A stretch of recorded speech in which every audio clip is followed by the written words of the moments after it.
From Springfield, this is State Week, a program of analysis and commentary on the events that made news this past week in Illinois state government and politics.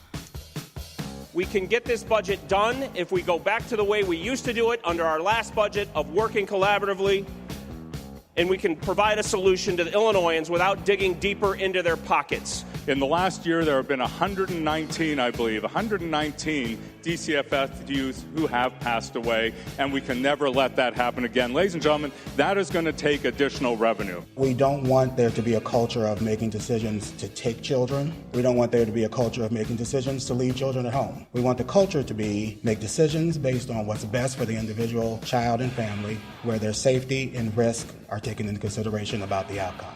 The bodies of the women up here are not political pawns. That's right. My relationship with my physician and my relationship with my God is no politician's business. So far, this year, Illinois State Police troopers have written over 2,000 citations for move-over violations, and this is more than 6 times the amount of citations written at this time last year. More than twice the number of citations written in all of 2018.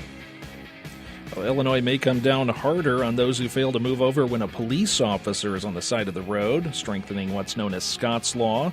Also, abortion rights supporters, they want some action at the State House, and Governor Pritzker calling for an overhaul of DCFS procedures. And it is 2 weeks until the scheduled adjournment of the legislative session. Some lawmakers say that they're not sure they can get everything done in that time, including a state budget. There's a lot of disagreement on which way to go. We're going to talk about that and more coming up on State Week. In Springfield, I'm Sean Crawford, and in studio with me, Charlie Wheeler, director of the Public Affairs Reporting Program at the University of Illinois Springfield and a longtime journalist. Also, Daisy Contreras, State House reporter. And in our State House studio, we have Brian Mackey, State House editor, and Rebecca Enzel. She reports for Capital News, Illinois. And Rebecca, good to have you on with us. Thank you. Brian, I'm going to turn to you first. Let's get a budget update. Here we are 2 weeks away. The governor has a lot of ideas that he wants included in a budget plan. And are we any closer to getting this thing done? Well, we're closer, and it seems like it's going to be an easier job because, as we talked about last week, there was this April surprise, $1.5 billion in tax payments that Illinois had not anticipated. People are projecting, the governor's office at least is projecting, that some of that bounty will continue into next year, giving them a little more money to play with. But exactly what to do with that money and whether it obviates the need for any other new money coming in is really the political divide. You had Republicans this week, as they did last week, claiming that you could sort of toss out Governor Pritzker's proposal to impose a tax on plastic bags. You could scrap the idea to triple or at least raise the cigarette tax and impose a tax on vaping and all the sorts of things that Governor Pritzker wanted to do in terms of creating new taxes or raising existing taxes. Republicans say, you don't have to do that. Please, let's get back to negotiating on this.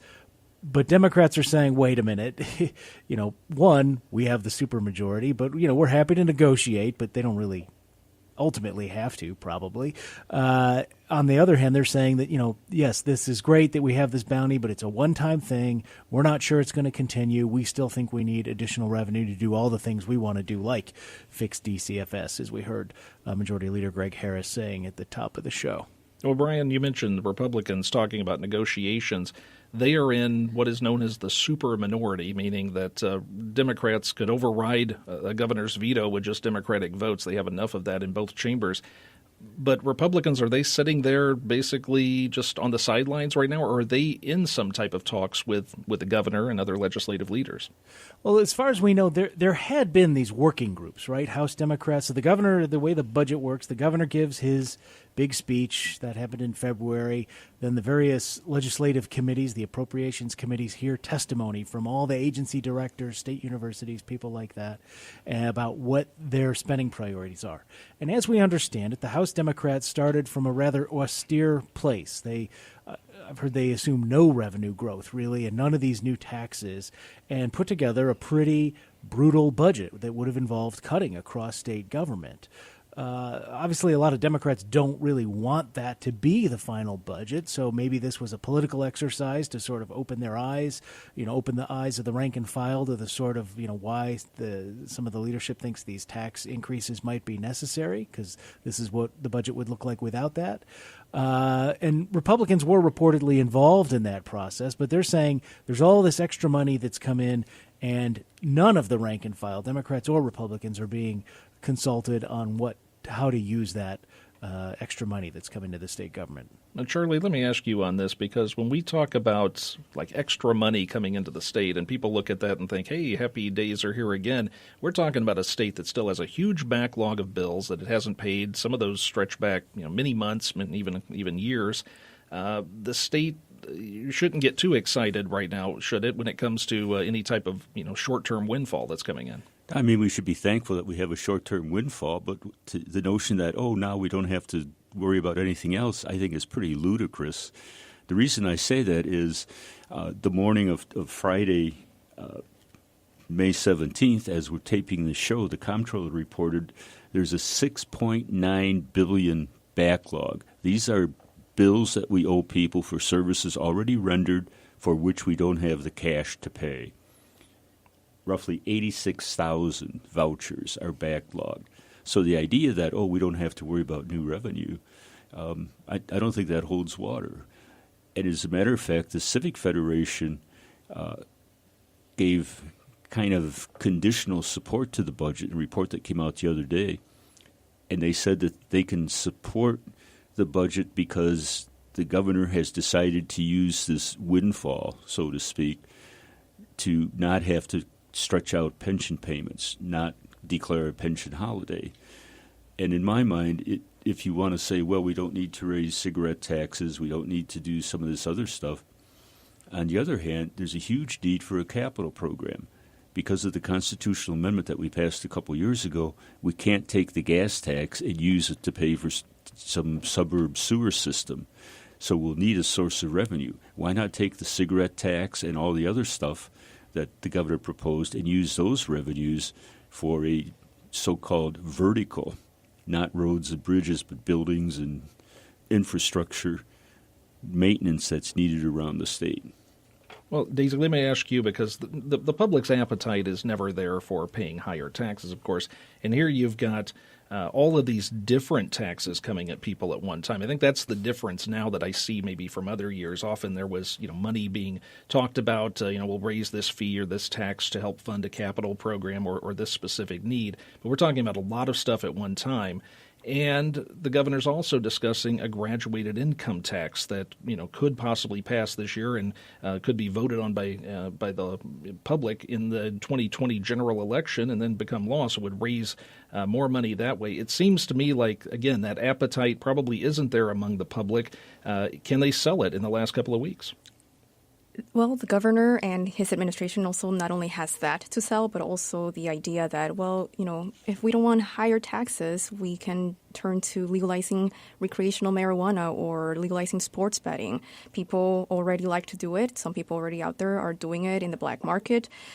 So let's go that route as well. So it's really difficult to say for sure because there are so many moving parts, so many different proposals out there that still haven't really materialized and on how they're actually going to work.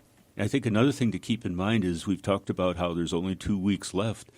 But on the other hand, the Democrat supermajority, more important than being able to override the governor, because in my mind, there's no possibility that the Democratic-led legislature is going to pass some bill that Governor Pritzker, a Democrat, is going to veto. That's just not going to happen. On the other hand, having the extra majority means that Democrats alone can pass a budget after May 31st. So if they run over into the beginning of June, they still don't need Republican help if they remain unified. Don't say that, Charlie. But go ahead, Brian. We can. I don't want to get into a long summer unified, but that's always a question when it comes to those things like where you have to raise taxes. And I was just going to add, getting to Charlie's earlier point about, maybe you don't need these taxes for the budget, the annual operating budget. You can use them for capital. There are also Democrats who want to see these taxes for reasons that have nothing to do with the budget or capital or anything like that, because they want to reduce reduce the use of cigarettes and e-cigarettes, and they want to reduce the use of plastic bags. So these taxes were chosen not only because of the revenue potential, but because they also achieve other Democratic aims, such as reducing smoking and reducing the use of plastic bags, for two examples. We'll come back to a couple of the things we've sort of touched on here regarding the budget, but I did want to move on to another point of discussion. I think when it comes to state government news around the country this week, what probably prompted the most interest among folks was some legislation that has passed and even been signed into law in the state regarding abortion rights and some areas to restrict abortion. And Rebecca Ansell with Capital News Illinois joining us. Rebecca, you've been covering this issue. Illinois is not going to pass something so restrictive. I think that's pretty clear with the type of legislature that we have here. But there are still some abortion rights supporters who say that the state should be taking more action. Yeah, so Representative Kelly Cassidy and Senator Melinda Bush held a rally in conjunction with Planned Parenthood and the ACLU on Wednesday. They looked at what happened in Alabama and Georgia and several other states around the country that passed abortion restrictions. And they held this rally to try to get the Reproductive Health Act moving again. It was introduced in February, and it's been sitting in legislative limbo. The Reproductive Health Act would repeal Illinois' current abortion law and sort of pass this legislation that both opponents and proponents sort of agree would make Illinois the most progressive state in the country in terms of its reproductive health law, which is something that Governor Pritzker vowed he wanted to do. So we're sitting here at this point. Does the action in these other states, does that prompt state lawmakers in Illinois to take this action? Maybe something that they possibly were going to do or weren't going to do beforehand. Does this sort of light the fire under them? I guess we'll see. It hasn't moved in months. Like I said, it was introduced in February. It almost immediately was bumped into a subcommittee, which nobody really knows why. The chairwoman of the committee that it's in has never explained her decision to do that. And then, like I said, nobody's really spoken about it. There have been huge pro-life rallies in the Capitol. Some people believe that spooked House Speaker Mike Madigan. And then, we saw what happened around the country, and Representative Kelly Cassidy had said that scared her. She showed up to the rally crying, actually, on Wednesday. And she said that this sort of lit a fire under her. She wants to see this move. Representative Chris Welsh was also at the rally. He chairs the executive committee in the House. He said that he wants to take this bill, the Reproductive Health Act, out of legislative limbo and move it into his committee, which he said he would vote for it and might move it onto the floor next week. So we might see some action on it. Depends, what House Speaker Mike Madigan would want to do. Go ahead, Shirley. You wanted to weigh in, I think. Yeah, I was going to say that it seems to me that part of the sense of urgency is we have all these very restrictive laws passed in other states, more conservative states than Illinois, with the sole objective, well, not the sole objective, the main objective is to get something before the U.S. Supreme Court, which now has a right-leaning majority, in hopes of overturning the Roe v. Wade decision and therefore making abortion, raising the possibility of abortion becoming illegal. And I think what they're worried about here, what the pro-choice people are concerned about, is that without Roe v. Wade, women's reproductive rights might be jeopardized. And I remember back in the day, after Roe v. Wade was first promulgated, the legislature went through kind of a song and dance pattern where the legislature would pass very restrictive abortion bills. Governor Thompson would veto them. The legislature would override the vetoes. The ACLU would challenge the law in federal court, and the law would be declared unconstitutional. And that was I don't want to say game because people were serious about it, but it was an opportunity for pro-choice people and pro-life people to satisfy their constituents, while all the while knowing that this was going to be meaningless in the long run. I was going to add to that. I think this shows one of the more interesting dynamics of these Democratic supermajorities with an ultra-wealthy Democratic governor.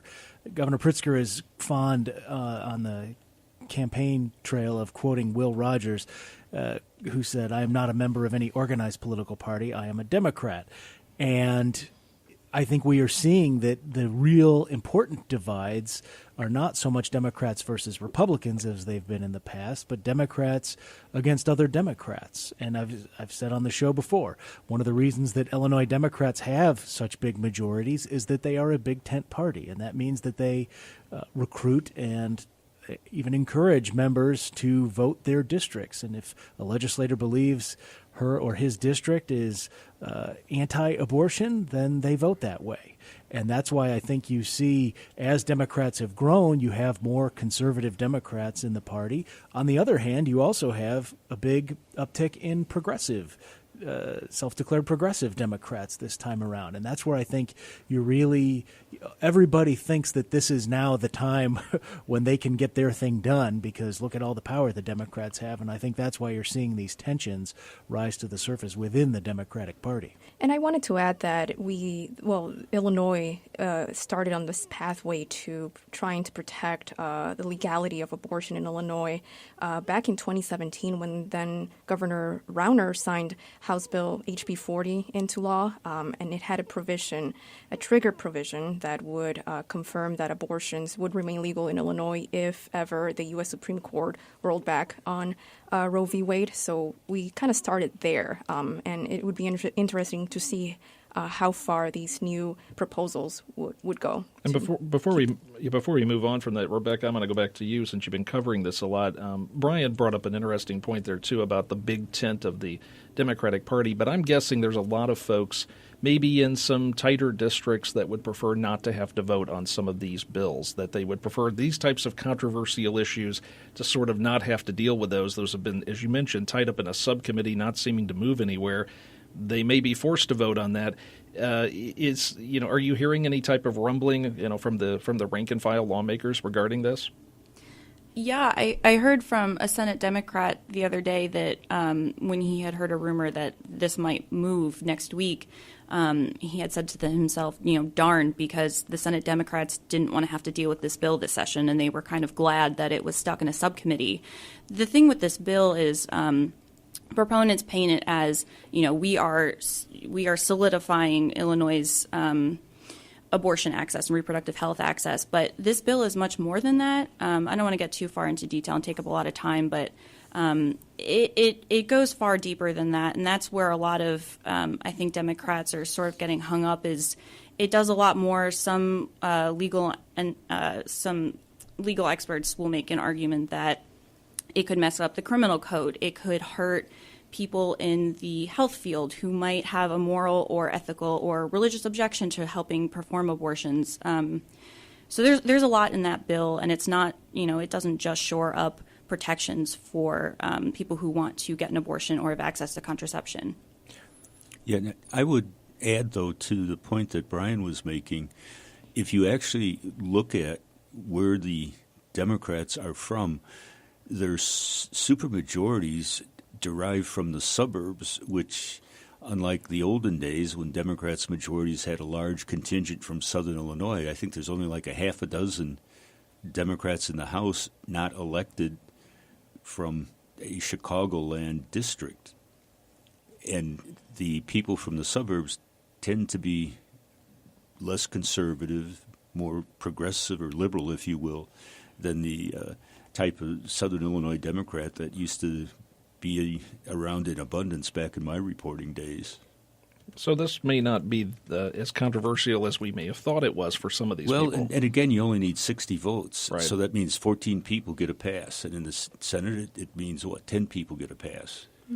Well, one of the issues that I think most lawmakers have gotten behind this year has been what's known as Scots Law. There's been some very high-profile accidents that have taken place. I believe three police officers killed in the state troopers that have killed in the state of Illinois since the start of the year.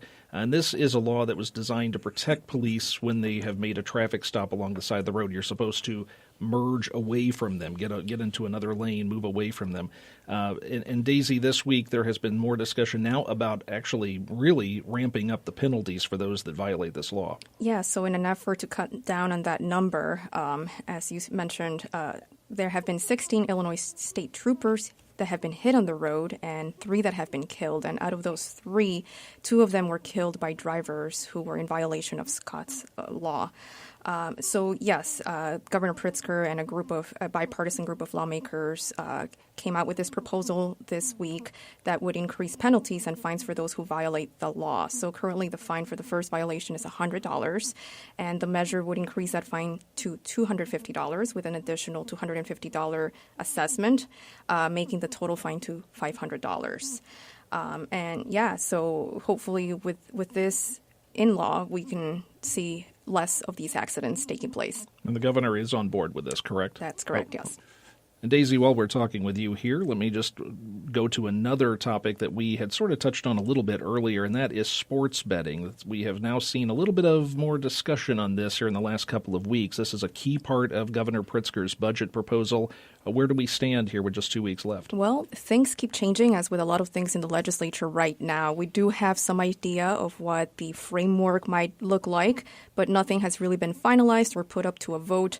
Next week, we might actually expect to see some updated language mixed in with a bigger gambling expansion that would include potentially adding more casinos in the state, and that has been a topic of a lot of controversy over the last few years if we get more casinos. So we have questions about who gets to receive a license and how many will be made available and where people can actually go to place bets.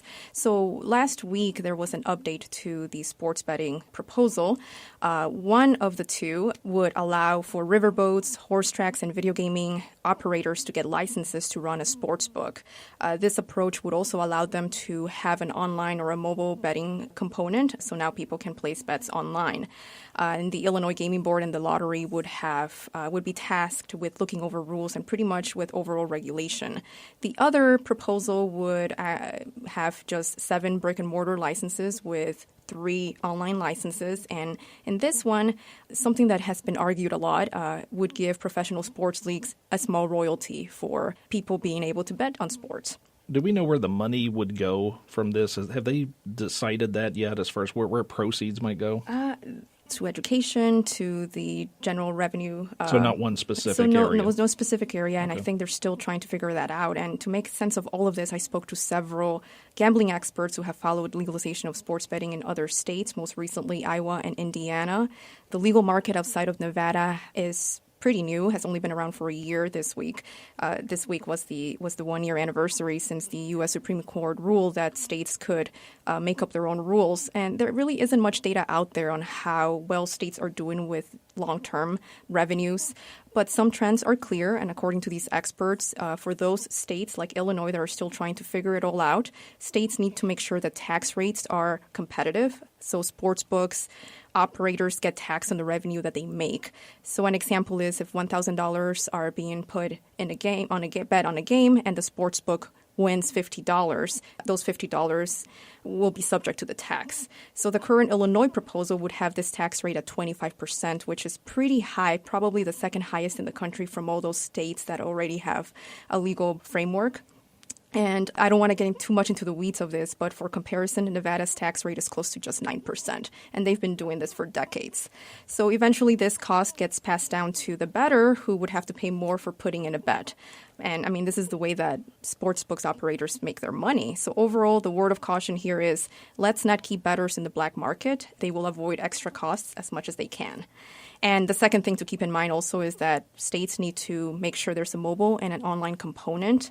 And so far, no state with a legal market has given royalties to any professional sports league. So those are 3 things that gambling experts say lawmakers need to keep in mind. So there's a lot to work out on this issue, also some other key issues. And Brian, this week, the Chicago Tribune had a report basically saying that, all this stuff is piling up on J.B. Pritzker and that the governor's agenda might be lagging behind a bit. Get your thoughts on that. Yeah, I mean, I think that any one of these issues, be it legalizing cannabis, legalizing sports betting, any one of these issues in another year would suck up all the air at the end of session and would be a major focus. And yet here we are. Governor is trying to do that. He's also trying to pass this graduated income tax, both a constitutional amendment to put that on the ballot, as well as a separate legislation that would lay out the rates. This is just a lot to do. We have 2 weeks left. You certainly, it would not be unprecedented for the lawmakers to be able to come together and get this kind of stuff done. So I'm not, declaring session over by any stretch of the imagination, but it is a lot to do, and there are so many competing interests and so much money at stake. And of course, that is what draws a lot of people to their involvement in state government, is that they have money at stake. And so that is where you're going to continue to see a lot of wrangling back and forth as we attempt to land this plane by May 31st. All right, let's go to our notes from the field. Charlie, let's start with you.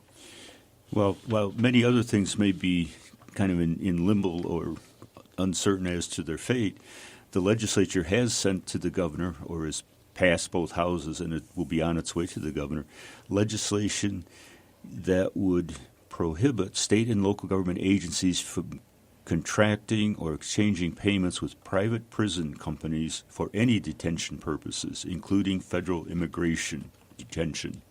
Now, roughly 30 years ago, we passed a bill saying that we can't have private prisons in Illinois. This was extended to other kinds of detention facilities, and the genesis, or the impetus for that, was when the Village of Dwight approved a proposal by the Immigration Centers of America, which is associated with, as the name suggests, detaining illegal aliens, for a 1,200-bed facility that would have doubled the ICE capacity in the Chicago region. Okay. Rebecca? So proponents of a bill to legalize recreational marijuana want to automatically erase the criminal records of those convicted of having pot when it was illegal. But as Dean Olson of the State Journal-Register first reported this week, that may violate Illinois' Constitution. A group of state's attorneys say that it's a separation of powers issue. The governor can pardon people and commute sentences. The legislature can make a process to do that, but they can't do it themselves. Brian? An interesting case was argued at the Illinois Supreme Court this week. The main question is whether the First Amendment protects so-called revenge porn. Illinois makes it a felony to share private sexual photos without the subject's consent.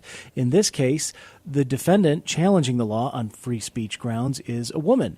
Her fiancé received explicit photos from another woman that he was having an affair with, as sort of to let family and friends know why she was breaking off, or that the marriage was not going to happen. She sent around some of these photos with a 4-page letter, and now she is facing this felony prosecution for that. And her attorney is arguing that once somebody releases those photos, it's the government cannot restrict how they're used if the recipient of them wants to share them freely.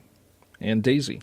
Governor J.B. Pritzker and the acting DCFS director Mark Smith announced this week an overhaul of the state's troubled child welfare system that comes after a report criticized the Department of Children and Family Services' reluctance to remove children from their homes. So this will be a research-based approach that includes 9 recommendations, including improving supervision, refining procedure for closed cases, and working with states' attorneys to make necessary removals of children from their homes. All right, that wraps up another State Week. Members of our broadcast included Charlie Wheeler, Brian Mackey, Daisy Contreras, and Rebecca Enzel with Capital News Illinois. Get a podcast of our show at nprillinois.org.